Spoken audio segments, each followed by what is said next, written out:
नीलवंती ग्रंथ एक रहस्यमय पुस्तक है जिसके वाचक कल के बारे में जान पाते हैं। नीलवंती ग्रंथ एक ऐसा ग्रंथ था जिसे पढ़कर मनुष्य आने वाले कल का ज्ञाता बन जाता था। नीलवंती ग्रंथ एक अनसुलझा रहस्य है जिसे मनुष्य अब तक नहीं सुलझा पाया है। कहा जाता है कि नीलवंती ग्रंथ के प्रयोग से पशु पक्षियों की भाषा समझने का ज्ञान मिलता है। यदि नीलावंती ग्रंथ में दिया गया मंत्र सिद्ध है तो आपके लिए कुछ भी असंभव नहीं है, लेकिन इस ज्ञान को प्राप्त करना और समझना बहुत कठिन है।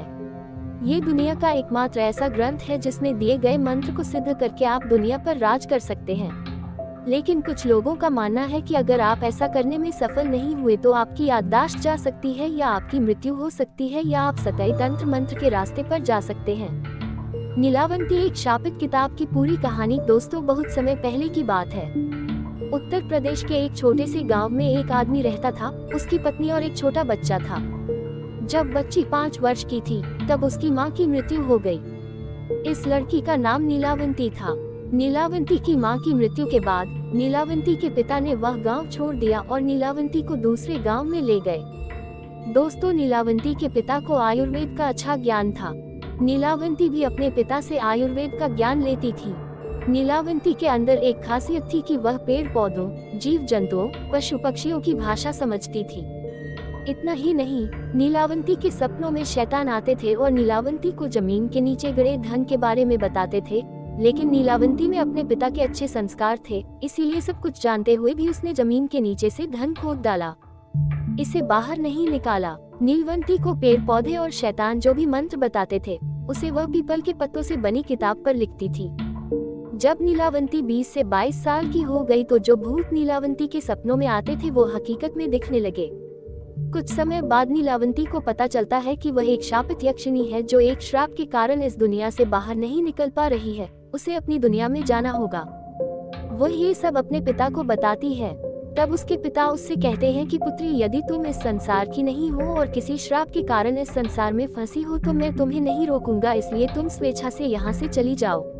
फिर नीलावंती उस गांव को छोड़कर जाने लगी कि रास्ते में उसे एक व्यापारी मिलता है तो नीलावंती उस व्यापारी को दूसरे गांव जाने के लिए कहती है, क्योंकि नीलावंती को एक अच्छी आत्मा ने बताया था कि यहाँ से 35 मील की दूरी पर तुम्हें एक गाँव मिलेगा और उस गाँव में आपको एक बरगद का पेड़ मिलेगा। वहीं से तुम्हें अपने लोक में जाने का रास्ता मिलेगा। इसके अलावा तुम्हें अपने खून के साथ साथ पशु पक्षियों की भी बलि देनी होगी। इसी बात को ध्यान में रखते हुए वह नीलावंती उस व्यापारी को उस गांव में चलने के लिए कहती है। व्यापारी नीलावंती को देखकर मंत्रमुग्ध हो जाता है और कहता है कि मैं तुम्हें उस गांव में छोड़ दूंगा, लेकिन बदले में तुम्हें मुझसे शादी करनी होगी। नीलावंती ने व्यापारी के सामने मुस्कुराते हुए कहा कि ठीक है, मैं सहमत हूँ, लेकिन मेरी एक शर्त है कि मैं जहाँ भी जाऊंगी वहाँ रात को आपके साथ नहीं रहूंगी। मैं जो भी करूंगी उसके बारे में आप मुझसे कुछ नहीं पूछेंगे। व्यापारी ने कहा ठीक है, मैं सहमत हूँ। इसके बाद व्यापारी नीलावंती को अपनी बैलगाड़ी में बैठाकर उस गाँव में ले गया। फिर शर्त के मुताबिक नीलावंती ने उस व्यापारी से शादी कर ली। नीलावंती हर रात तंत्र मंत्र करने के लिए बरगद के पेड़ के नीचे जाती थी, जहां वह अपने खून और पशु पक्षियों की बलि चढ़ाती थी। एक दिन रात के समय जब नीलावंती उस बरगद के पेड़ के नीचे तंत्र मंत्र कर रही थी, उसी समय उस गांव के कुछ लोगों ने नीलावंती को पशु पक्षियों की बलि देते हुए देखा और उस व्यापारी के पास गए और पूरी घटना की जानकारी दी।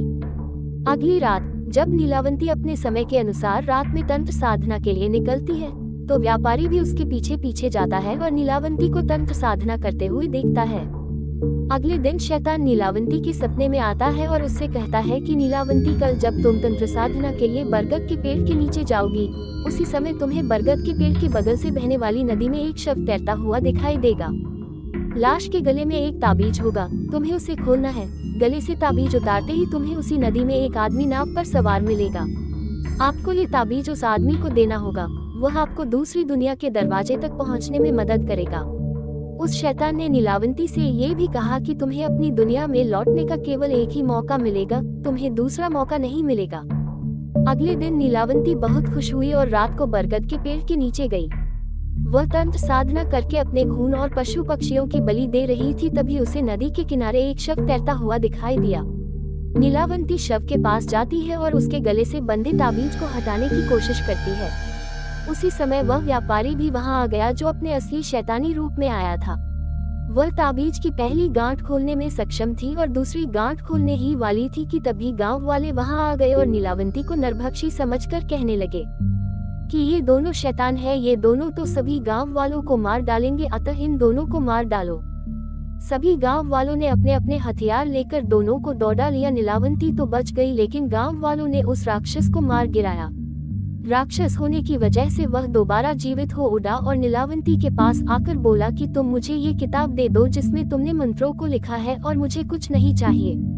तब नीलावंती ने सोचा कि यदि ये किताब इस शैतान को मिल गया तो ये दुनिया के लिए अनर्थ साबित हो सकता है। अतः नीलावंती ने उस किताब को श्रापित करते हुए कहा कि जिसने लालच में आकर इस किताब को पूरा पढ़ लिया उसकी तुरंत मृत्यु हो जाएगी, और जिसने इस किताब को आधा पक बीच में ही छोड़ दिया वह पागल हो जाएगा। ये कहकर नीलावंती उस किताब को लेकर भाग गई।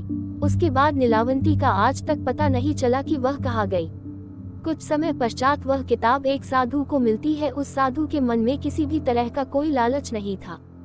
चूंकि वह किताब दूसरे भाषा में लिखी गई थी, अतः उस साधु ने उसे सरलतम रूप में अनुवाद करके लिखा ताकि सबको समझ में आ जाए।